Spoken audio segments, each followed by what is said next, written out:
Welcome to Justice Talks. This is the podcast where we use trauma responsive practices to inform criminal justice reform.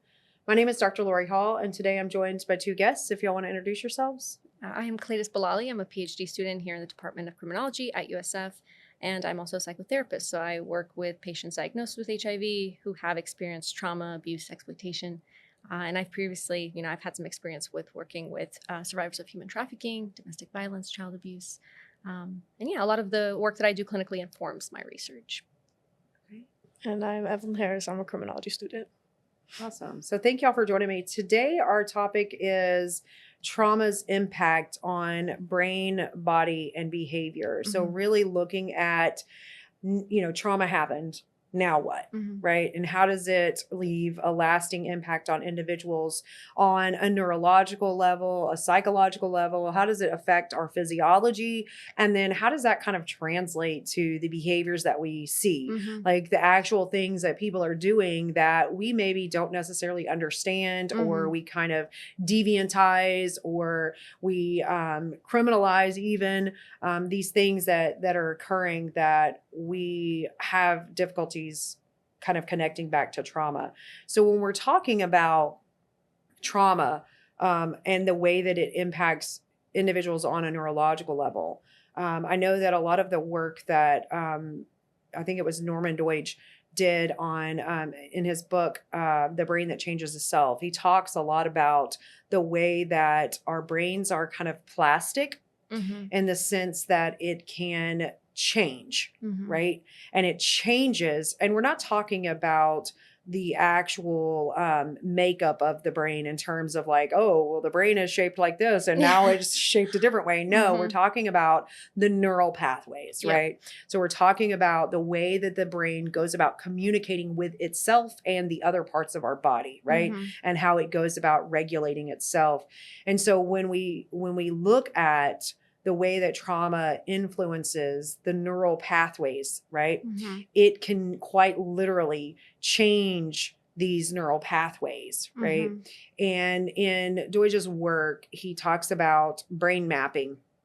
And brain mapping is kind of this idea, it moves away from localizationism, which is this idea that each specific part of the brain does a specific thing, right? Then moves away from that. And brain mapping says that, we have areas of our brain that specialize in certain things, but when those parts of our brains begin to grow and take on the real estate beside it, right? Then other parts of our brains will make up for this. For example, he gives of a woman who was born without the left side of her brain. She only had the right brain, the right hemisphere. And her right hemisphere learned how to do all of the things that she needed to do as a human and function that normally the left side would have done. And other examples are, some research that's been conducted on movement. For example, when we move our fingers, there's specific places in our brains that do these things, but it doesn't mean that that's the only thing that space can do. If we were to tape two fingers together or sew two fingers together, that space would just grow to move that particular area.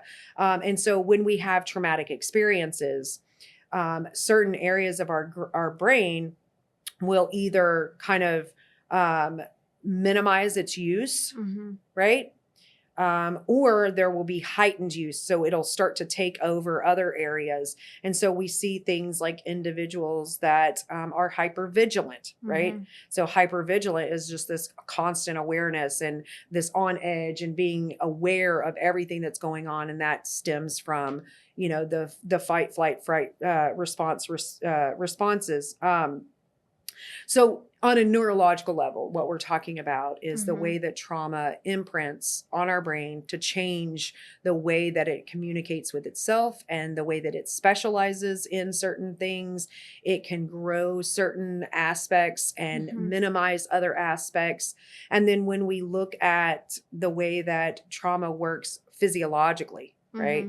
We're kind of talking about the alert system, right? So like the fight, flight, freeze, fawn. There's even flop. Yep.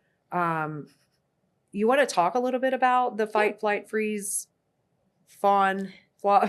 There's so many F's. FFFF, right? Yeah. Yeah. So one of my favorite things that I actually learned being a therapist, and this is something I communicate with my patients who have been through trauma, is the role that the amygdala has in particular. And of course, things aren't really localized in the way that we used to think about, the different Right. parts of the brain and the roles. But one of my favorite things I learned was that the amygdala has a very important job in fear conditioning, right? It helps regulate aversive emotions, negative emotions, fear, it responds to fear. It triggers the sympathetic system, right? So that FFF response is, right? If I point a gun at you, your amygdala will be like, oh my gosh, like what's going on, right? And what's interesting about the amygdala's role is when there is the presence of danger, right? It actually overrides the functions of the prefrontal cortices, right? So prefrontal cortices, right up here, we're focused on judgment, making rational decisions, impulse control. And when you're in the presence of danger, all that kind of goes out the window because we're focused on survival, right? Like, Right. I don't care like what the best way out of this situation is. We just need to get out. And so where that FFF response comes from is, basically the amygdala's response to danger, to different types of danger. So you have fight, you can fight the assailant. Freeze, you're just kind of like a deer in headlights. You have flight, you can run away. Fawn, which is where a lot of that trauma bonding research kind of comes in, having those trauma coerced attachments to your salient to increase your chances of survival in that relationship. Often we find that in things like chronic exposure to trauma, right? Where it's not easy to get out of that situation. And so a lot of victims, albeit not all victims in these circumstances, will develop these trauma bonds to increase their chances of survival. And flop is kind of interesting to me, and you can let me know what you think, but it kind of makes me think of freeze. So I don't really understand like what exactly makes it distinct from freeze, but I'm assuming there's a lot of research coming out now that has indicated that the way that we try to survive in these really abnormal conditions might seem paradoxical to a lot of people. Yeah. Right. For sure. It's very strange for a person to come to understand why a woman, for example, stays in an abusive relationship, especially for somebody who hasn't been in it. It becomes very difficult to understand that. I've worked with some kids who have experienced severe child sexual abuse from a family member. And it's interesting to me that, they've kind of tried in the best way that a child could to come to understand their experiences and tried like their means of trying to survive in that relationship. I can only imagine how difficult that must have been, but it's, like I've had some clients tell me, one way that I would try to resist is by like locking my door to my bedroom at night. So and so wouldn't come in. Or I had one particular client that told me I would put like toys around. So when daddy came in, I would know when he was in the room, right? Like in their own like childish way, they're trying to resist. So it's kind of interesting how I say we, like people who don't know what it's like or are confused by these paradoxical behaviors. They might see it as, oh, you're just kind of being compliant in that. You're consenting to that because you're not doing anything to resist that. But in actuality, when you look at even cases of trauma bonding, in many different ways, victims do try to resist. But time after time and again, when they fail, because the abuser or trafficker or whoever exerts so much power and control, you have learned helplessness, right? You're conditioned to remain in those conditions because you've learned that the best way to survive is a very particular way, and that could be that FFF response. Yeah. So for me, I think about flop in a couple of different ways. And I think it was Vanderkolk, he casually mentions this as examples a couple of times about his mother. But he says anytime that he would bring anything up to his mother about her upbringing, she would faint. Interesting. So there's a very strong physiological response. Yeah. And so I think about flop in that way. But I also, like, some people kind of think about flop similar to fawn. And for me, fawn is more the learned helplessness. Flop is, like a little bit like a raising the white flag, I give up. Yeah. Which to me is different than the freeze. The freeze is Mhm. like a physiological also Yes. for me. And I experienced an array or have experienced an array of these. And for me, it's situational. So I experience freeze a lot, but I also experience the others. I experience all of them, but I can think about very distinct examples. Like, for example, my daughter passed out one time. And she was very young. And like, this is the first time she'd ever experienced that. And I quite literally just froze. Oh my gosh. Yeah. You know, like I put my hands on my face and I was just like, Yeah. and like, fortunately, her dad was there and he was like, okay, let's deal with this. Like, and I was just like, I backed it. And my daughter even remembers to this day, like she was 3 years old. Oh my And she remembers, gosh. she's like, all I remember is like when I woke up, like you were like in the corner. Right. And like, I Yeah. didn't even know how to respond. And it was just so overwhelming for me. There are situations where like I have, been triggered and I'm ready to fight. Yeah. Right. I wouldn't necessarily say that I'm a fighter.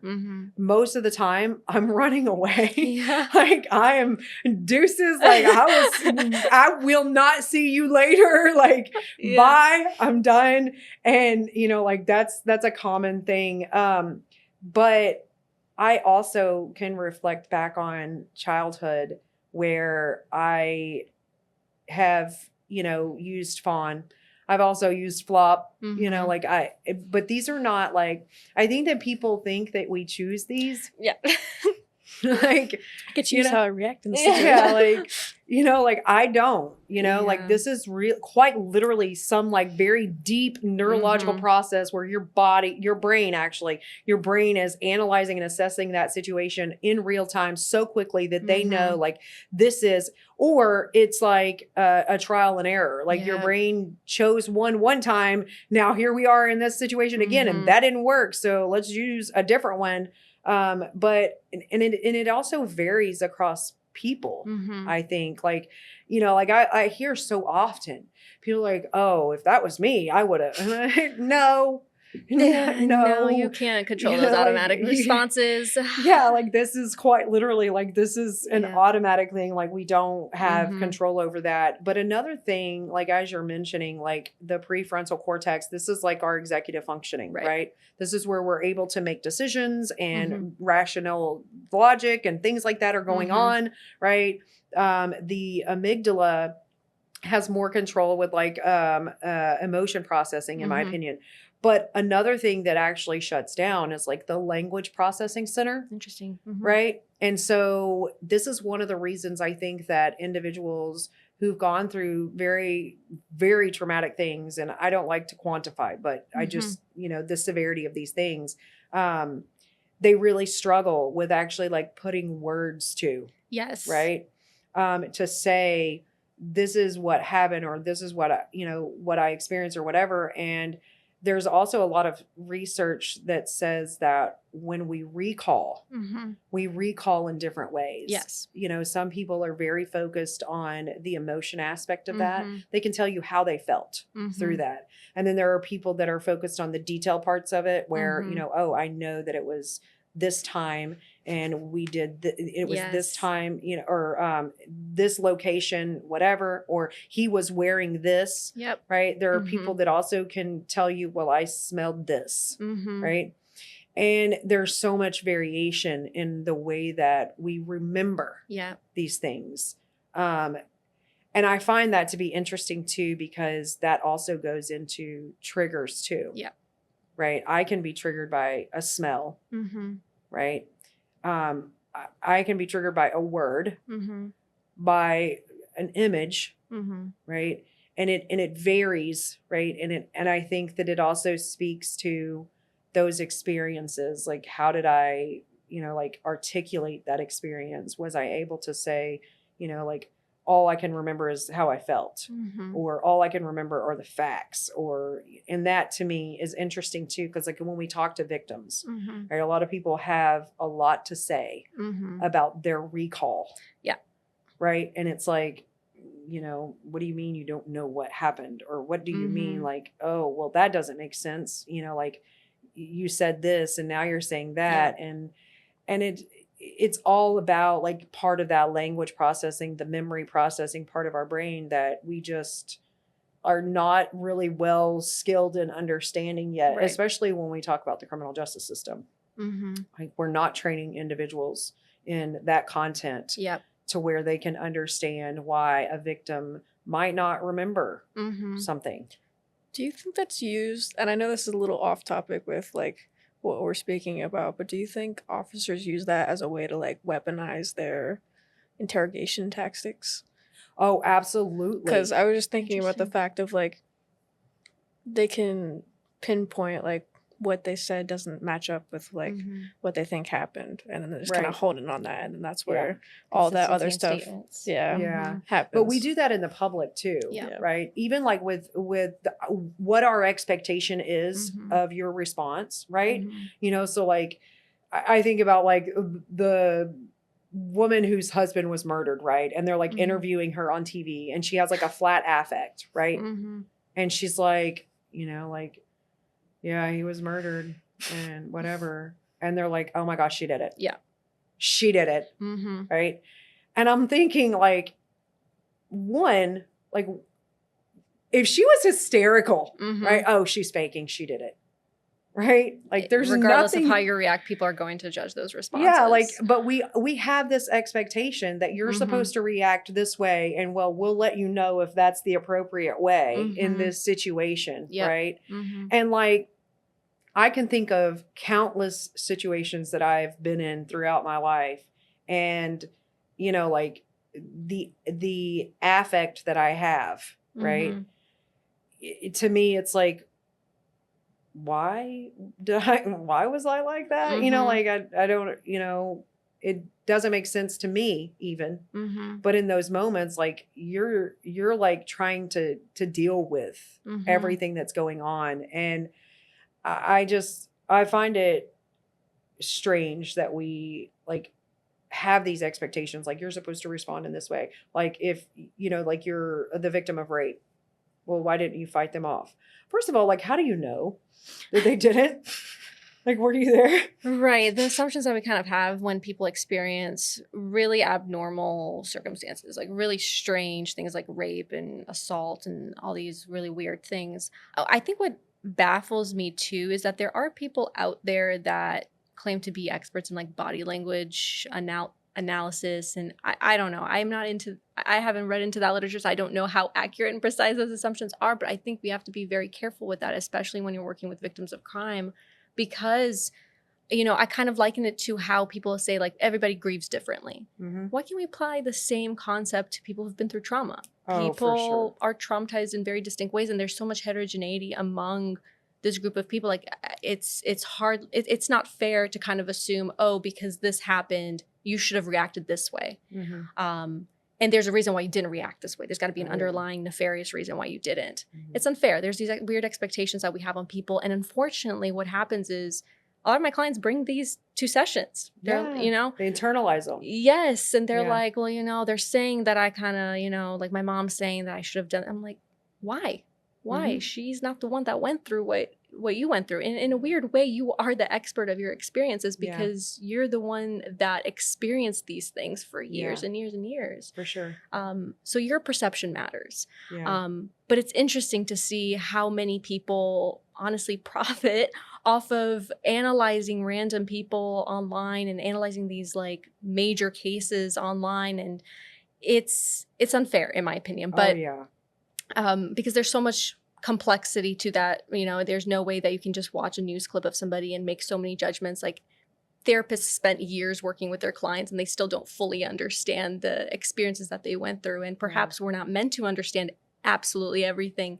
But I mean, I can certainly say that watching a TikTok, they have really weird interview, with the news and, they're saying this and that. And the fact that she didn't cry, I feel like especially with women who are implicated in crime in some way, I think the judgment sometimes is even more Yeah, severe. for sure. Why was she wearing this? Why did she do this after? Why didn't she wait longer to do this after her husband passed? I mean, the judgments are. Oh yeah, for sure. And I even think about like high functioning people, like with individuals who've experienced trauma, and I hear this a lot. I've experienced this too.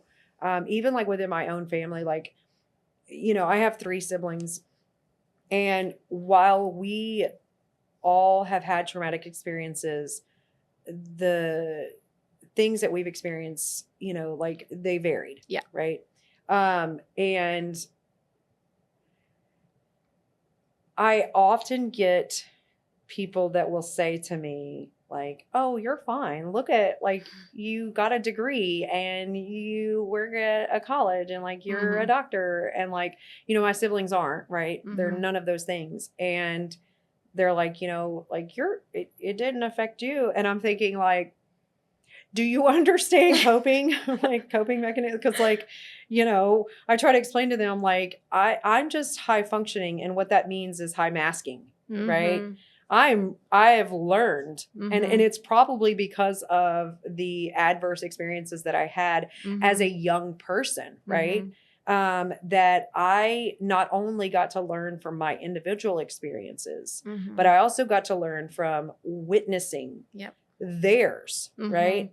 And so I learned what's acceptable and what's not acceptable. And I also, like, one way that I have dealt with some of the things that I've experienced. Like, I grew up in very extreme poverty, right? And to be self-sufficient is to counter that, right? And so, all of the things that I do to ensure that self-sufficiency really is a coping mechanism, right? It's to ensure that it's a protective mechanism to ensure that I don't experience that again, right? And so people have a hard time, right? They're like, but you're fine. And it's like, thank you. It's really interesting because when we talk about identification of, like, my mind is going to child abuse specifically, just because I've worked with so many clients, I've experienced that. But I've had some clients that have been very high achieving. And they'll tell me, nobody knew. Nobody knew. I was going to school. I was clean. I seemed fed, right? I excelled. I was in cheerleading. I did this. I did that. And nobody knew that I was being molested. Because it's so hard, right? Sometimes we're focused on a lot of those risk factors and a lot of those vulnerabilities, and we tend to overlook kids that seem fine on the outside at face value. And which kind of makes me think too, like on the research side of things, when we're developing a lot of these identification tools, I think human trafficking as a field, like, is notorious for this because we have so many screening tools with so many risk factors. Some might say too many risk factors, to the point where it's like everything is connected to a potential risk for trafficking. And it makes me wonder, like, in all of these screening tools, I don't know how a person who's not in this field or hasn't experienced this would know to look for those signs of abuse among if the person doesn't present with those risk factors, with those indicators, those red flags. Which I think is really interesting because, again, I think that's linked to the fact that we have a very specific idea of what a victim of crime is, of what a victim of abuse and trauma is supposed to look like, how are they supposed to behave. But what if they don't? And many don't fit that specific, picture. Yeah. And I think about this all the time too, because you hear all the stories about, like, oh, nobody knew. And it's like, okay, but don't we have all of these, like, predictors, all of these mechanisms in place? And it's because we're getting to a place where it's almost like we're undoing, right? So, like, we're screening for so many things. And then, this screening, like, I had a conversation with somebody earlier today about, like, when you take your kid to the doctor, and it's like they have to fill out, like, this questionnaire about, like, their mental health. Like, are you suicidal? Do you have anxiety? Like, whatever. And, like, I was telling them, I was like, my kids, like, they'll fill it out, but then they, like, leave and they're like, Mom, like, why would I even answer that with you in there? And 2, like, why am I telling that doctor? Like, it's like, and so, like, now that begs the question, like, how effective are our tools, our screening tools, right? Because I know that their doctors are taking those and they're contributing it to data collection, right? And they're, like, saying, oh, okay, well, like, like, this number of kids are not experiencing, Right. right? And it's like, how effective are our screening tools? And for me, right, from my experience, I was a victim of child abuse, and I was in foster care for 7 years. And the irony of that, right, is they removed me from a home that they identified as abusive, and they sent me through an abusive system that further contributed to my very traumatic experiences as a child. I spent more time in a courtroom or an examination room or an interview room than I did in a park, a library, or a school for before the age of 14, right? Oh my gosh. And then they placed me in a home that was more abusive and more layers of neglect and abuse. And they never rescued me from that. In fact, my age rescued me from that. Being able to say, I no longer want to live here, right? There was nobody coming when I needed it. When I didn't know I needed rescuing, people were banging the door down, right? And it was also really odd. Like, if I reflect back, like, I have 3 siblings, and my brother wasn't removed from the home. Oh, that's interesting. Right. People say this all the time. They're like, wait, what? How was he older or younger? Was he around the same age? He's only 2 years older than me. And I was Wow. 7 when I was removed from the home. Interesting. Yeah. I would like to read those case files, right? And my brother lives with significant mental health challenges because he was left in that home.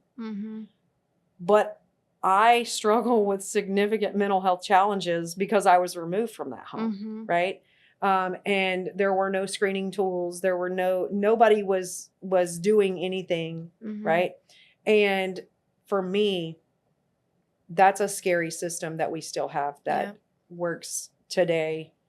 And I have a lot to say about that system, but that's for another day. To me, if you think about the way that trauma imprints, right, it leaves a lasting imprint on every part of the human existence. And I mean, beyond the neurological, beyond the psychological, but beyond the physiological, beyond the relational, right? It greatly affects our ability or our relationship with ourself, right? And to me, that's like foundational. And if we can't have a healthy relationship with ourselves, every other part of our existence is disrupted. Yep. And it challenges, like, I have children, and it's challenged that, right? And they can see it. And I've been really good about articulating, like, this is a me problem, but they'll tell me, they're like, you get overwhelmed, right? And I'm like, I know. I'm working on it. Sorry. And like, they've learned how to navigate, and that's unfortunate, in my opinion. They've learned how to navigate my overwhelm. And I mean, like, we're talking mundane things, like, like a request. And I'm like, you want me to do what? Like, on Amazon? Like, what? And like, my kid told me the other day, he's like, Mom, I figured it out. He's like, I figured out how to get something from Amazon. He's like, I don't even need to ask you anymore. Oh. He's like, I go put it in your cart. I tell you how much it is. I set the money on the thing, and I just hit buy. And I hope you have money in your bank account. And I'm like, you know what? That is a great solution. Because, like, and I mean, this is stupidly simple, right? Like, I get overwhelmed because he comes and says, hey, I want to buy something on Amazon.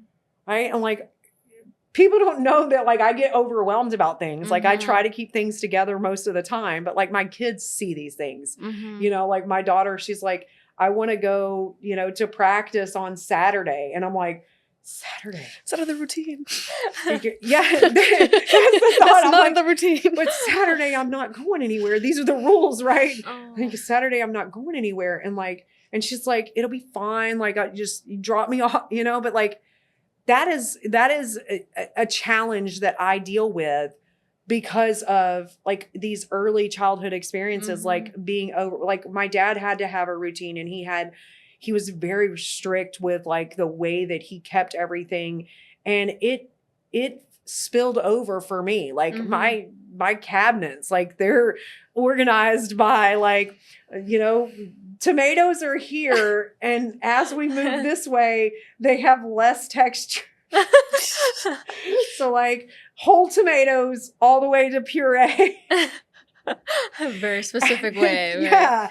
And then like, like beans are here and like these things are facing. And like, I'm not OCD. I grew up with a father who was, but like, these are the things that like, and that's even like when we talk about generational trauma. I was right? just about to say, this is transgenerational trauma. Yeah. So like the trauma that my parents experienced, like I still am dealing with the ramifications of those things. Like an exhale is like the most triggering thing for me. And like to the point where I'm like, I have 2 kids that are exhalers, like that's just like, and I'm like, what's the matter? Yeah. And they're like, I was just breathing. I'm like, oh, okay. I've had clients that know which family member is coming towards them by the sound of their footsteps. Yeah. Oh, for sure. How loud they slam things. I mean, just the randomest triggers that if you've never experienced trauma, you're like, this is so silly. Like, why are you reacting to this innocuous sound? You'd be so surprised. I mean, I mentioned in a previous episode, one of my clients being triggered by my white shirt. It was like a button down. And she was telling me like, it's not your fault. Like, I know it's not your fault, but it's just like, it pisses me off. And then she went into the story about, doctors having white shirts when she was being Baker acted for like the 6th time.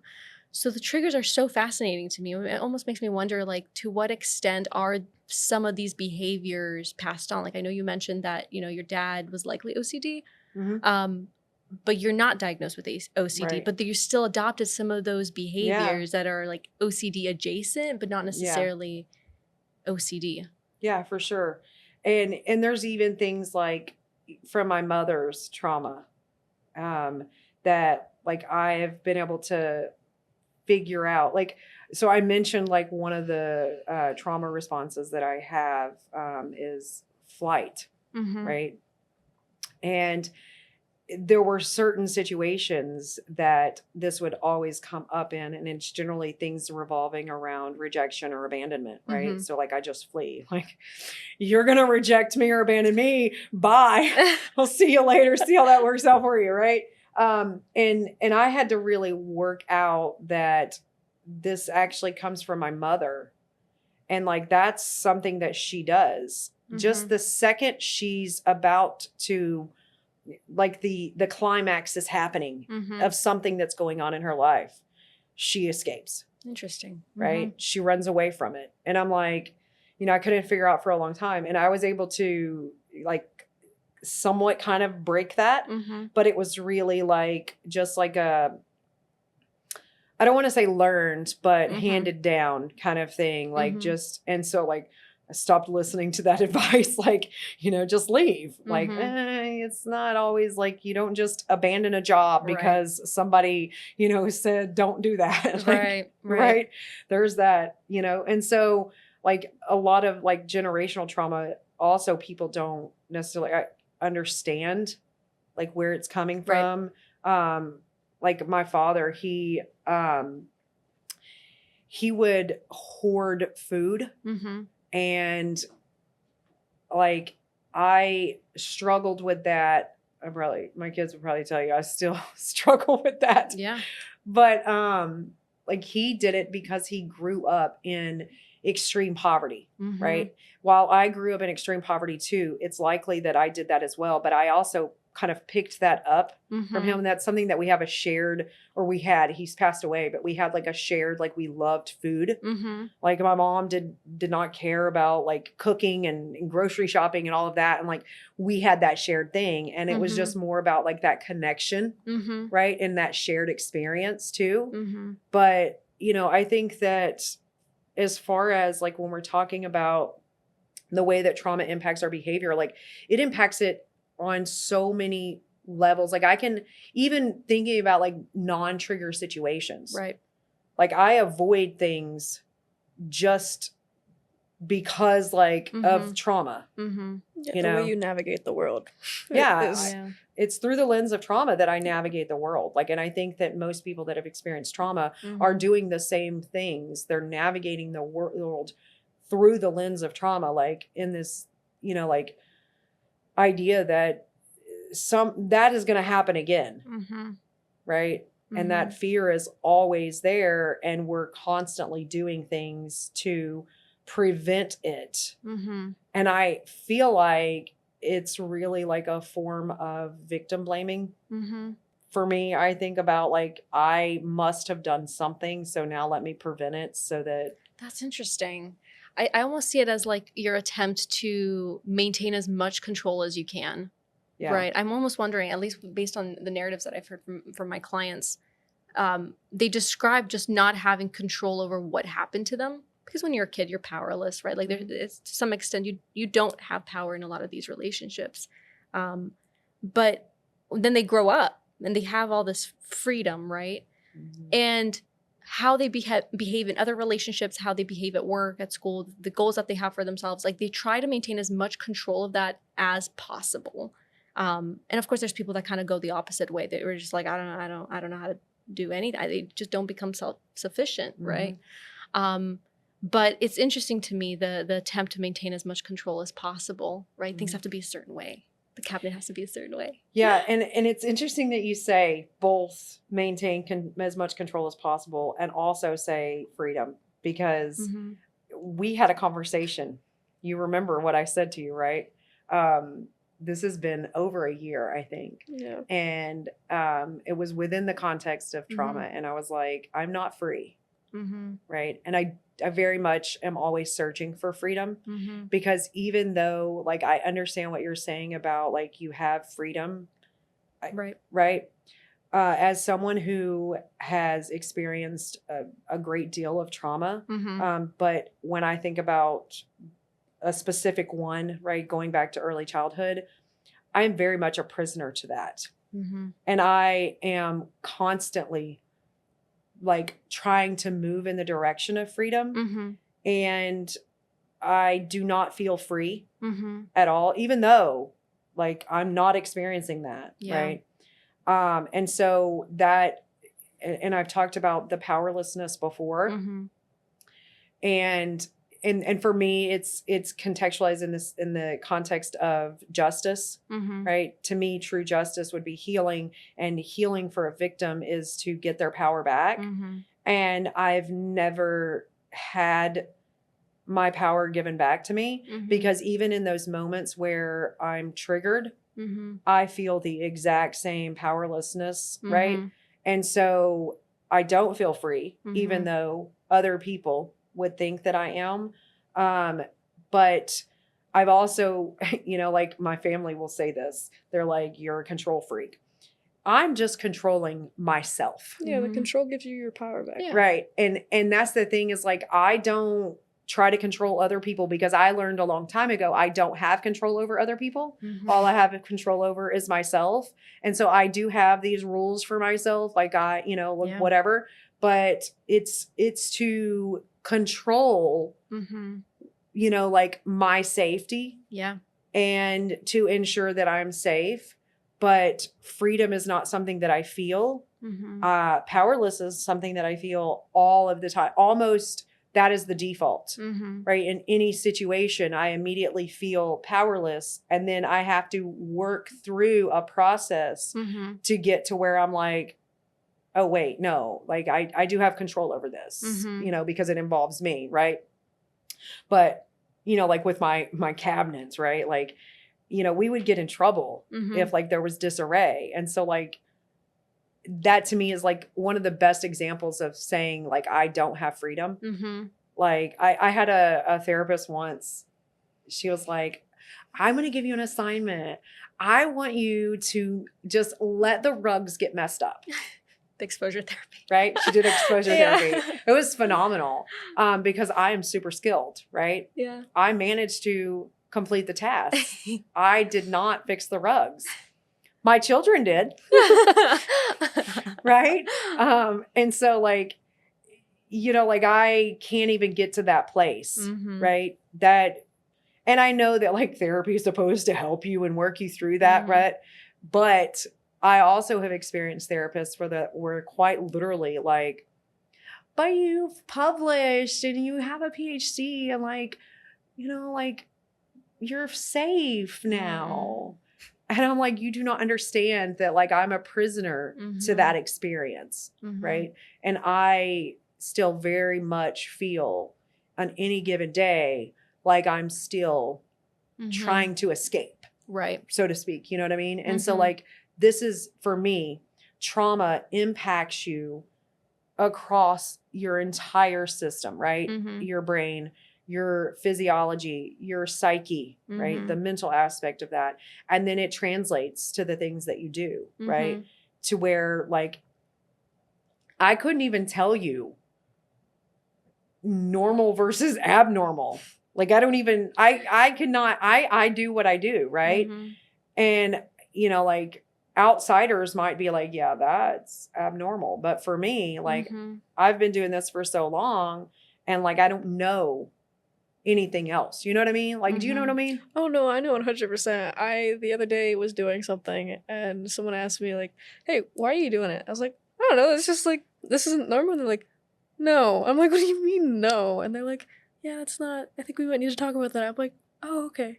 So I Yeah. 100% understand Yeah. the degree of what you're talking about because like I don't know. Like I said earlier, the way in which you move through the world is different than what a normal person would I think we need to be experience. careful too as like mental health practitioners about over pathologizing certain things. Like I think sometimes we try to like make things easier on us by saying like it's this and therefore I have to follow like this treatment plan and therefore we have to do this, this, and this. And the problem with being that structured is that it really limits like your relationship with your client. Like your client is telling you that I feel like a prisoner in this. And your response to that is, but you have all these accomplishments that Yeah. should make up for the things that you've For been sure. through, Yeah. which is not good No. therapizing. But it For happens sure. sometimes. Sometimes we misunderstand our clients. But it's interesting that you said that I still feel like a prisoner to the things that I've kind of been through. What do you think? What do you think true freedom would be like for you? And I'm sure that varies by people who have been through. I think it would be to not be constrained by my rules. Interesting. Like, and here's like a benign example, but every day my alarm is set for 5 Mm-hmm. and I get up, I shower, I make my bed, and I work, Mm-hmm. right? And there are countless times where I'm like, I'm not going to take a shower tomorrow. I'm just going to, like chill. Mm-hmm. Never happens. Yeah. Never happens. There's not a day that does not go by that I do not have my alarm set for 5 and get up and take a shower Mm-hmm. and make my bed and work. What happens if you don't do those things? Like just if you just so happen to not do them? Or is there never a time where you don't do them? No, they happen. They happen. They always, like clockwork. Mm-hmm. They happen every day. And there's not a single day that I can actually just like, I hear people all the time. They're like, Mhm. oh, I just laid around in my sweats all day. Never. How would you feel about like someone altering your routine? Because I understand how what you're saying. It's terrible. Because the way I make my schedule now, obviously I can't have a fixed schedule because of the certain things that I have to do. But like Mondays and Fridays, I have to wake up at 4 in the morning to leave by 4:40 to get to where I have to be by 5:40, right? And then on Tuesdays, Wednesdays, and Thursdays, like I have different altering times for what I have to accomplish for that day. Would that So like I can handle like the flexibility, right? And like variation, but I accommodate. So like if I was to like if I have to leave for the airport at 4 o'clock in the morning, right? Well, that's an hour before I normally get up. I get up at 2 and I to do your routine, to have enough time for your do routine. everything that I need to do, right? So like I can be flexible in that sense. it's more of your routine than rather than like the quote unquote schedule? Like you need the routine in order to like It's the feel okay? consistency of making sure that I do all of the things that I expect that I should do, Yeah. right? And really like a lot of that is like I know directly tied to some of the experiences with my father, right? That but it's also connected, the work is connected with like the traumatic experience of poverty. And then there are other things that are connected to other things. But I think for me, like freedom would just ideally be able to just exist without restriction. And like, I am what you would consider like a no person with myself. I'm a yes person to everyone else, but I'm a no person to myself. So like, no, you don't need that. No, you like don't deserve that. Like, and I use an example, like say for example, I'm ordering pizza, right? And like, I love everything on my pizza, right? I love stuffed crust. I loved all the vegetables. Like I love it all, right? But I will not order that because no one else wants that. I will order everything that everyone else wants. It does not matter. There's no restriction. Like if you want one thing and nobody else wants it, like you're going to get it. And if you want something and nobody else wants it, you're going to get it. And I'm going to order everything that everybody else wants, but I'm not going to order what I want. I'll just like pick whatever. For me, true freedom would be able to exist without restrictions, right? And those restrictions come from a lot of places.